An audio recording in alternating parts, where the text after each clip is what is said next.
মহাদেব, সত্যি কি শ্রীকৃষ্ণের মৃত্যুর পর কলিযুগের সূত্রপাত হবে? হ্যাঁ গৌরী, দ্বারকাতে রাগ, দেশ, লোভ আর ক্রোধের মতো অপগুণ বৃদ্ধি পাওয়া এই বিষয়েরই সংকেত করছে যে কলিযুগের আগমন হতে চলেছে। আর এমত অবস্থায় দেবী রাধা, যিনি নিশ্চল প্রেম এবং পরম ত্যাগের পরাকাষ্ঠা, তার পৃথিবী লোকে থাকা মানায় না। কলিযুগের সূত্রপাতের সাথে সাথে এই পৃথিবীকে একটি অত্যন্ত গুরুতর পরিস্থিতির মধ্যে দিয়ে যেতে হবে। এটি সব থেকে দীর্ঘ এবং যন্ত্রণাদায়ক যুগ হতে চলেছে। এটি এমন একটি যুগ হবে গৌরী, যেখানে পাপ পুণ্যের থেকেও অনেক বেশি বলবান হবে। এবং প্রত্যেক যুগের মতোই এই যুগের সমাপ্তি ঘটানোর জন্য আমাকেই আসতে হবে। আমি ঠিক বুঝলাম না মহাদেব। আরো কিছুক্ষণ অপেক্ষা করো গৌরী, তুমি নিজেই তোমার সমস্ত প্রশ্নের উত্তর পেয়ে যাবে। তুমি কি জানো এই দ্বারকা নগরের নির্মাণ কেন হয়েছিল? এর পেছনে আসল উদ্দেশ্য কি ছিল? প্রেম। সেই প্রেম যা প্রত্যেকটা মানুষের মনে নিহিত আছে।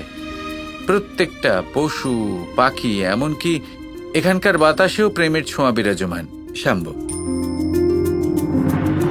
তুমি লক্ষণার নামে দিব্যি করেছিলে যে আজকের পর থেকে কখনো ক্রোধ এবং লোভ দ্বারা নিজের বিবেকবোধ বিসর্জন দেবে না, আর সেই ভুলটাই তুমি আজ আবার করলে। তুমি সেই নির্মল প্রেমকে অপমান করেছ, যেটাই দ্বারকার ভিত ছিল। তোমার সাথে সাথে আজ আরো অনেকেই দ্বারকার এই প্রেম এবং ভালোবাসার বোধ থেকে বিশ্বাস হারিয়েছেন।